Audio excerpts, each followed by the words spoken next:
ہم مائیں، ہم بہنیں، ہم بیٹیاں، قوموں کی عزت ہم سے ہے، قوموں کی عزت ہم سے ہے۔ صدر علی وقار، عورت نصف انسانیت ہے۔ عورت کے تصور سے ہی کائنات میں رنگ و بو ہے۔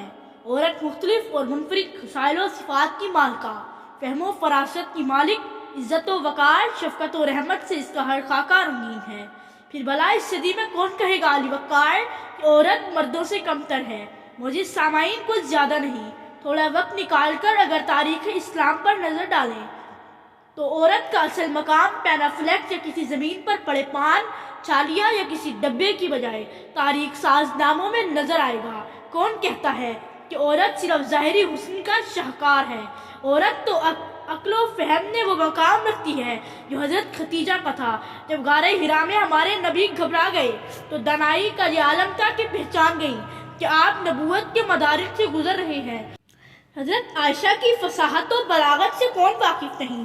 اور ایسی کئی مثالیں ہمیں عورتوں کی عالی شان تاریخ بتاتی ہیں کہ عورت کی ممتا ہی اس کائنات کا حسن ہے کہ رب تعالیٰ نے اپنی محبت کو ماں کی محبت کی مثال سے بیان کیا۔ صدر علی وقار، عصر حاضر میں جب بھی لوگ عورت کو مرکز مباحث بناتے ہیں تو عورت کو ایک کمتر اور بزدل سمجھتے ہیں، لیکن اگر معاشرے کے کوزے کی ہلکی سی گہرائی میں جایا جائے تو ثابت ہوگا کہ عورت کہیں مشکلات و مصائب کا سامنا کرتی ہے تو کہیں آرام و آسائش میں سانس لیتی ہے۔ عورت کی تخلیق تو خالق کائنات نے ایک منفرد انداز سے کی ہے۔ عورتیں یہ ذہن نشین کر لیں کہ دونوں جہاں کی فلاح کا راز صرف اللہ کی اطاعت ہے۔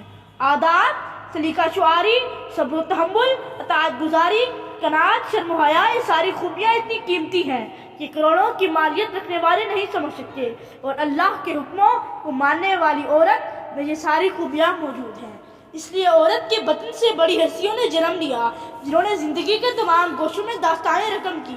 عورتوں کو ہواؤں کا رخ موڑنا آتا ہے، کیونکہ زندگی تیرے لیے عظمت معراج بھی ہے، آنکھ میں نور تو رنگوں میں حیا باقی ہے، تجھ سے قائم ہے زمانے میں محبت کا چلن، دستے قاتل بھی تیرے سامنے لرزاں لرزاں، تو نے ہر دور میں مردوں کی اطاعت کی ہے، تو نے اس طرح بھی دنیا میں عبادت کی ہے، تو نے اس طرح بھی دنیا میں عبادت کی ہے۔